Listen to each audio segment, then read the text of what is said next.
பொறியியல் பட்டதாரி கோகுல்ராஜ் கொலை வழக்கில் வேலூர் மத்திய சிறையில் அடைக்கப்பட்ட யுவராஜ் நிபந்தனை ஜாமீனில் வெளிவந்திருக்கிறார்.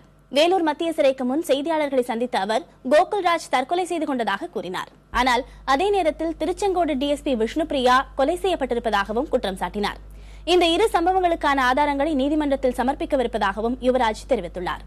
நாமக்கல் மாவட்டம் திருச்செங்கோட்டில் பொறியியல் பட்டதாரி கோகுல்ராஜ் சந்தேகத்திற்கிடமாக ரயில்வே தண்டவாளத்தில் சடலமாக கண்டெடுக்கப்பட்டார். இந்த வழக்கு தொடர்பாக செப்டம்பர் மாதம் 10ஆம் தேதி நாமக்கல் நீதிமன்றத்தில் யுவராஜ் ஆஜரானார். பின்னர் அவர் வேலூர் மத்திய சிறையில் அடைக்கப்பட்டார். கடந்த வெள்ளிக்கிழமை யுவராஜுக்கு சென்னை உயர்நீதிமன்றம் நிபந்தனை அடிப்படையில் ஜாமீன் வழங்கியது.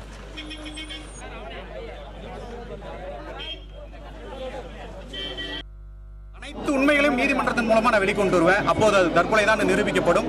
அதே போல விஷ்ணுபிரியாவின் மரணம் நிர்பந்த கொலைதான். இது திட்டமிட்ட நிர்பந்த கொலை அப்படிங்கிற அனைத்து ஆவணங்களையும் நீதிமன்றத்தின் மூலமா கொண்டு வந்து இப்பவும் சொல்ற அவங்க 2 பேர் கட்டாயமா தண்டிக்கப்படுவார்கள். நீதிமன்றத்தின் மூலமா கட்டாயமா